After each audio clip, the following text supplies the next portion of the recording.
जंगल, गोकुळाचं जंगल तिथपर्यंत येऊन पोहोचले. त्या जंगलामध्ये प्रवेश केला. स्मरण काय सुरू आहे? रूपाचं. डोक्याला काय? मोरपीस आहे, रत्नजडीत टोप आहे, गळ्यामध्ये रत्नजडीत माळा आहेत, कमरेला कंबरपट्टा आहे, त्यामध्ये बासुरी लावलेली आहे, हातामध्ये काठी आहे. आणि काय करतायत? गायी चारतायत. सारखं सातत्याने स्मरण चालू आहे. पहिला दिवस गेला, नाही भेटला. दुसरा दिवस गेला, दुसऱ्या दिवशीही नाही भेटला. कुठे असेल तो गोराखी? कुठे असेल? स्मरण चालू आहे तरी सुद्धा नाही भेटत. 2-3 दिवस उपवास घडला. अगदी मनापासून स्मरण केल्यामुळे 5व्या दिवशी एक आकृती प्रकट झाली. आणि ती कशी होती ऐका. डोक्याला मोरपीस होता. जसं स्मरण केलं ना, ज्याद्वारे जसं स्मरण केलं त्या पद्धतीने, म्हणजे डोक्याला मोरपीस, कमरेला कंबरपट्टा, इथे काय घातलेलंय? रत्नजडीत मुखवटा, रत्नजडीत असा टोप घातलेला आहे. गळ्यामध्ये माळा आहेत, रत्नजडीत माळा आहेत. आणि या सगळ्या धारण करून हातामध्ये काठी घेणारा गोराखी दिसला, जो गायींचं रक्षण करतो आहे. आता पुढे दिवाळी येणार आहे, बरोबर ना?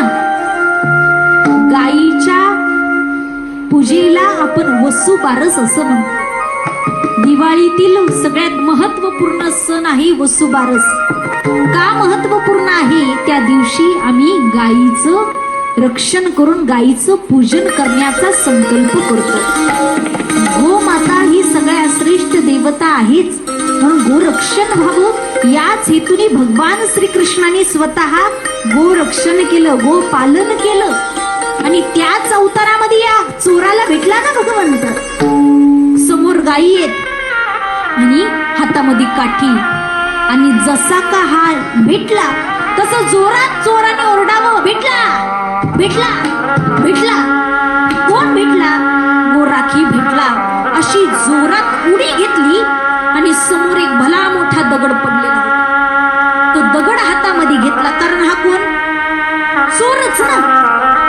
असा दगड घेतला आणि धावून गेला. डोक्यात दगड घालू का? भगवंत म्हणतात नको नको नको. घालू का दगड? काय करू सांग? तुझ्या गळ्यातील हे सगळ्या रत्नजडीत माळा काढ, माझ्या हातात दे. तो रत्नजडीत टोप काढ, माझ्या हातामध्ये दे. या गोराख्याने म्हणावं, एवढंच? फक्त गळ्यातल्या माळान टोप एवढंच? नाही, थांब, तुला सगळा खजिना देतो. भली मोठी पेटी त्याच्या हातामध्ये दिली आणि सांगितलं जा. आता याने संपूर्ण ती पेटी घेतली, ज्यामध्ये भरपूर खजिना आहे, रत्नजडीत अशा अलंकार आहेत. ती पेटी घेऊन आला. चौकामध्ये कथा सुरूच होती. यांनी विचार केला, भेटलं कोणामुळे? याच्यामुळे. आपल्यातला थोडा भाग याला सुद्धा द्यावा. कथाकारांची कथा झाली तोपर्यंत हा एका कोपऱ्यात असा बसून होता. आणि कथा झाली, कथाकार आसनावरून खाली आले आणि याने जोरात आवाज दिला, ओ महाराज इकडे या, ओ महाराज इकडे या, ओ महाराज इकडे या.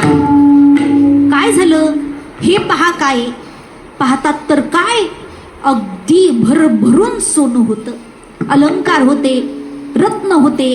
कथाकाराने विचारलं, अरे बाबा हे कुठून चोरून आणलंस? माझ्याजवळ कशाला आलास? जर कोणाला कळलं तुझ्या सहित मला सुद्धा. अहो महाराज, कशा करता आलो माहिती का?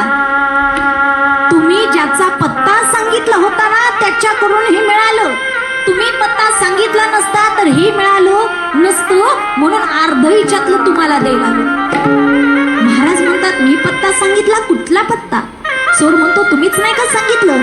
यमुनेच्या तीरी जा, तिथे एक जंगल आहे, तिथे रत्नजडीत टोप घालून, गळ्यामध्ये अलंकार घालून, हातामध्ये काठी असलेला गोराख्याच्या स्वरूपात असणारा जो, त्याच्याकडून हे सगळं मिळेल. तुम्ही पत्ता सांगितलेला ना, त्यानेच दिलं.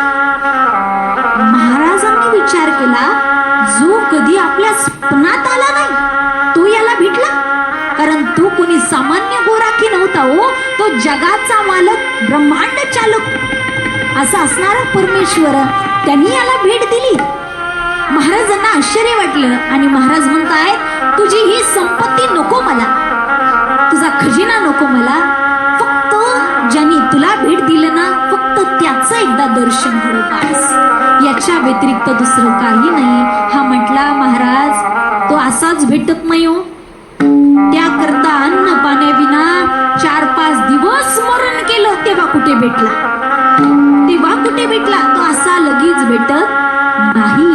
अहो माऊली म्हणतात तो मूर्खही तरे या श्रवणाच्या माध्यमातून, या स्मरणाच्या माध्यमातून एकनिष्ठपणाने जर स्मरण केलं, एखादा मूर्ख असू द्या, एखादा चोर असू द्या, एखादा पापी असू द्या, पण एकनिष्ठ भावाने अंतर्मुख होणं, फक्त सातत्याने नारायण नारायण नारायण, फक्त जागती अवस्थेमध्ये नाही तर जागते सुश्रुती आणि स्वप्ने अवस्थेमध्ये सातत्याने भजन होणं गरजेचं आहे. याला स्मरण म्हटलं, त्याच्या व्यतिरिक्त स्मरण नाही.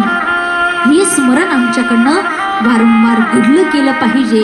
जे स्मरण स्वतः केलं जगद्गुरु तुकोबारायांनी, जे स्मरण केलं श्री संत जनाबाईंनी, जे स्मरण केलं श्री संत चोखोबारायांनी, जे स्मरण केलं राधा राणींनी, जे स्मरण केलं त्या चोरांनी, असं स्मरण आम्हालाही घडलं पाहिजे. आणि हेच स्मरण केलं प्रल्हादजी महाराजांनी. बघा आपण 3 भक्ती पाहिल्या आणि 3ही भक्तीमध्ये नाव आलं प्रल्हादजी महाराजांचं. या सर्व भक्तीचे अधिकारी प्रल्हादजी महाराज का आहेत? प्रल्हादजी महाराजांनी भगवंताच्या नामाचं स्मरण केलं. स्मरण भक्ती केली कधी?